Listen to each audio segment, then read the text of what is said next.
You're about to uncover the one secret the fitness industry desperately doesn't want you to know, because if you knew it, they'd lose billions overnight. Every single transformation you see plastered across Instagram, every before and after photo that makes your stomach churn with envy, every influencer selling you their revolutionary 12-week program, they're all built on the same fundamental lie. They want you to believe that rapid weight loss is impossible, dangerous, or requires some mystical combination of supplements and suffering that only they can provide. But here's what they won't tell you: your body is already a fat-burning machine. It's been hijacked, manipulated, and held hostage by decades of marketing bollocks designed to keep you dependent, desperate, and perpetually dissatisfied. The truth is so blindingly simple that it feels almost insulting to your intelligence. You've been conditioned to think that losing 10 pounds requires months of grueling workouts, restrictive meal plans, and an iron will that most mortals simply don't possess. You've been programmed to believe that your metabolism is broken, that your genetics are against you, that your age has doomed you to a life of expanding waistlines and diminishing hope. Every diet book, every fitness guru, every well-meaning friend has fed you the same tired narrative. Slow and steady wins the race, a pound a week is healthy, anything faster is dangerous or unsustainable. What if I told you that everything you've been taught about weight loss is not just wrong, but deliberately designed to keep you trapped in an endless cycle of failure and shame? What if the reason you've never succeeded isn't because you lack willpower, but because you've been fighting with the wrong weapons on the wrong battlefield? Your body doesn't care about your New Year's resolutions or your beach holiday deadline. It doesn't respond to motivation or positive thinking or Instagram quotes about grinding. It responds to one thing: the brutal, unforgiving laws of biology. By the end of this video, you'll know exactly how to lose 10 pounds in 7 days without starving yourself, without brutal workouts, and without any of the expensive supplements or programs that promise everything and deliver nothing. You'll understand why every previous attempt has failed and why this approach will succeed where everything else has left you frustrated and defeated. Your body is not your friend. Let that sink in for a moment, because this might be the most important realization you'll ever have about weight loss. Your body is an ancient survival machine, hardwired with programming that dates back hundreds of thousands of years when food was scarce and famine was a constant threat. Every single mechanism inside you is designed for one purpose: to keep you alive when resources run out. Your metabolism, your hunger signals, your fat storage patterns, they're all working against your modern desires for a lean, attractive physique. Picture this: you're sitting in your kitchen right now, scrolling through your phone, probably with access to more calories within arm's reach than your ancestors saw in weeks. But your hypothalamus, the primitive part of your brain that controls hunger and metabolism, doesn't know that. It's still operating under the assumption that food scarcity is the norm and abundance is temporary. Every time you start a diet, every time you reduce calories, every time you try to lose weight, you're essentially declaring war against millions of years of evolutionary programming. This is why you feel like you're fighting yourself every step of the way. Because you literally are. When you cut calories, your body doesn't think, "Oh brilliant, time to get beach ready." It thinks, "Holy shit, we're going to die, better slow everything down and hold on to every ounce of fat we can." Your metabolism drops, your hunger increases, your energy plummets, and your brain becomes obsessed with food. You start dreaming about pizza and calculating how many steps you need to walk to burn off a biscuit. But here's where it gets interesting. Your body's survival mechanisms, the very same ones that have been sabotaging your weight loss efforts, can be turned into weapons for rapid fat loss if you understand how to work with them instead of against them. The 10 pounds you want to lose isn't just fat, it's a combination of fat, water, glycogen, and waste that your body is holding onto for reasons that have nothing to do with your actual nutritional needs. You see, your body stores roughly 3 to 5 pounds of water and glycogen at any given time. Glycogen is basically stored carbohydrate in your muscles and liver, and every gram of glycogen holds on to about 3 to 4 grams of water. When you eat carbs, you store glycogen and retain water. When you stop eating carbs, you dump glycogen and shed water like a broken tap. The fitness industry calls this water weight, and dismisses it as somehow less important than real weight loss. But your clothes don't know the difference between water weight and fat weight. Your confidence doesn't distinguish between glycogen and adipose tissue. The number on the scale that's been haunting you for months doesn't care about the molecular composition of what you've lost. Most people are also carrying around 2 to 8 pounds of undigested food and waste in their digestive system at any given time. Think about that for a moment. Right now, inside your body, there are pounds of material that serve no purpose except to eventually exit your system. Yet nobody talks about this when they're discussing weight loss. Nobody mentions that clearing out your digestive system can immediately drop several pounds without losing a single ounce of actual body tissue. Your body is also holding on to excess water due to inflammation, sodium intake, hormonal fluctuations, and stress. Women especially know this. You can gain or lose 3 to 5 pounds seemingly overnight based on where you are in your cycle, what you ate yesterday, how much you slept, or how stressed you've been. This isn't fat appearing and disappearing like magic. It's water retention responding to signals that you can control once you understand what's actually happening. The brutal truth is that rapid weight loss isn't dangerous or impossible. It's inevitable when you stop fighting your biology and start leveraging it. Your body wants to shed excess water, clear out waste, and burn stored energy for fuel. It's been programmed to do exactly that for survival purposes. The problem isn't your body's inability to lose weight quickly. The problem is that you've been convinced that working against your natural systems is somehow healthier or more sustainable than working with them. You're going to hate what I'm about to tell you, but you need to hear it anyway. The reason you haven't lost the weight isn't because you haven't found the right program or the perfect macro split or the optimal workout routine. It's because you've been negotiating with your body instead of commanding it. You've been asking politely for fat loss instead of creating the metabolic emergency that forces it to happen. For the next 7 days, your body is going to experience what I call controlled depletion. Not starvation, that's what happens when you randomly slash calories and hope for the best. Depletion is strategic, targeted, and designed to trigger every fat-burning mechanism your body possesses whilst minimizing the survival responses that normally sabotage your efforts. Your body has 3 primary fuel sources: the food you eat, the glycogen stored in your muscles and liver, and the fat stored in your adipose tissue. Right now, your body is lazy.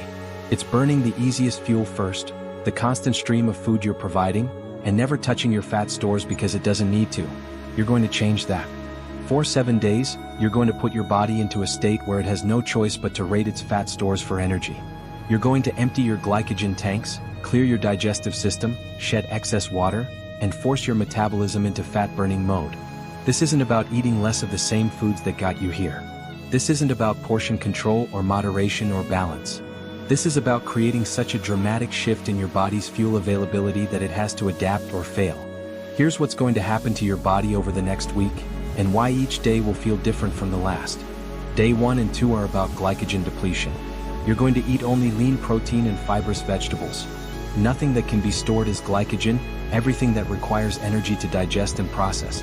Your body will burn through its stored carbs within 24 to 48 hours, and as that glycogen disappears, so does the water it was holding onto.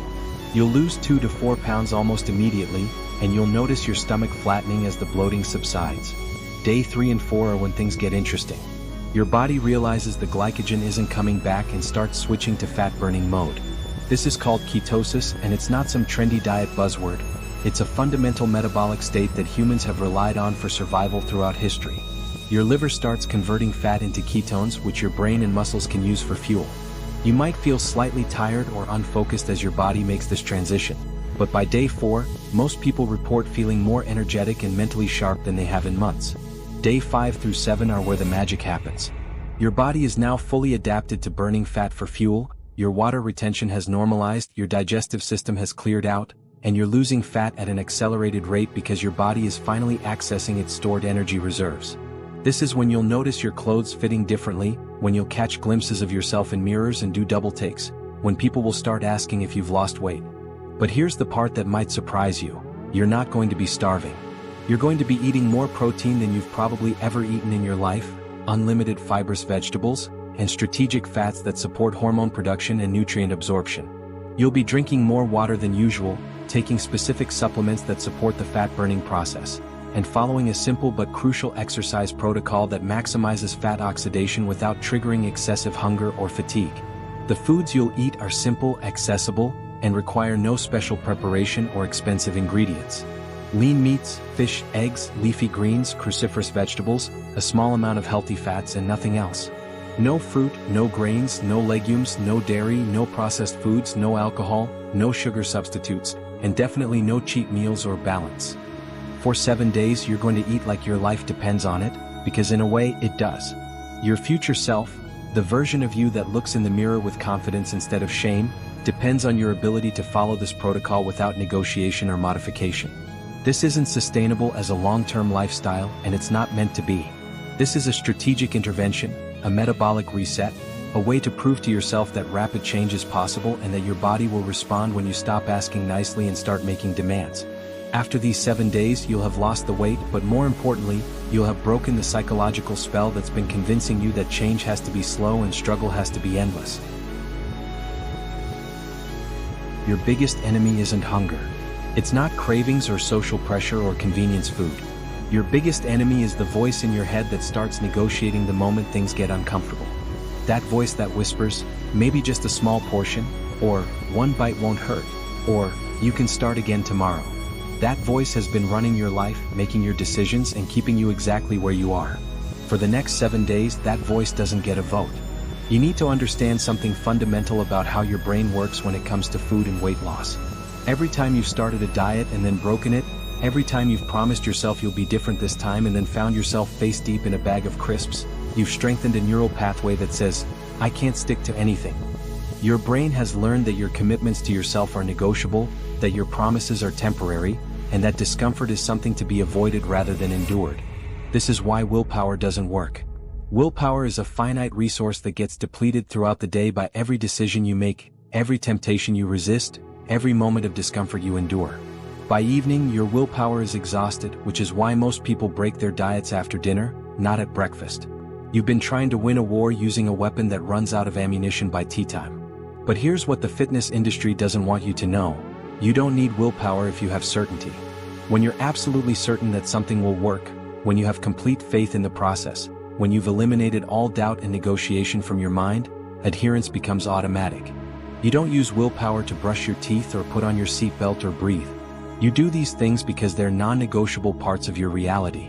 For the next 7 days, following this protocol isn't a choice you make every morning. It's not something you'll do if you feel motivated or if circumstances align perfectly. It's something you will do, period. The same way you'll breathe, the same way you'll sleep, the same way you'll show up to work. It's not a diet you're trying, it's a commitment you've made to yourself that cannot be broken under any circumstances. Your brain is going to test this commitment. Around day 2 or 3, when the initial excitement wears off and the reality of change sets in, your mind will start generating reasons why you should quit. You'll suddenly remember social events you've forgotten about. You'll convince yourself that you're feeling weak or unwell. You'll start catastrophizing about your health or your relationships or your ability to function without your usual foods. This is normal. This is expected. This is your brain doing exactly what it's been programmed to do, protect you from change. Every successful person who has ever achieved rapid transformation has faced this exact moment. The moment when your old identity fights back, when your comfort zone reasserts itself, when everything inside you screams to return to familiar patterns. The difference between people who break through and people who break down is simple. Successful people expect this resistance and have already decided how they'll respond to it. You're going to feel hungry. Not the gentle, manageable hunger of a balanced diet, but the deep, gnawing hunger that comes when your body realizes you're serious about change. You're going to crave foods you haven't thought about in months. You're going to dream about pizza and wake up thinking about chocolate. You're going to walk past a bakery and feel like you're being tortured. This is not a sign that something is wrong. This is a sign that something is finally right. Your hunger is not an emergency. Your cravings are not commands. Your discomfort is not dangerous. These are simply sensations no different from feeling cold or tired or bored. You've survived much worse discomfort in your life: heartbreak, job loss, illness, grief. You can survive being hungry for a few days whilst your body learns to burn fat instead of expecting constant feeding. The most powerful tool you have isn't discipline or motivation or even this protocol. It's your ability to separate your thoughts from your actions, your feelings from your behavior, your momentary discomfort from your long-term identity. You are not your hunger. You are not your cravings. You are not the voice in your head that wants to quit when things get difficult. You are the person who decided that 7 days of discomfort was worth a lifetime of confidence.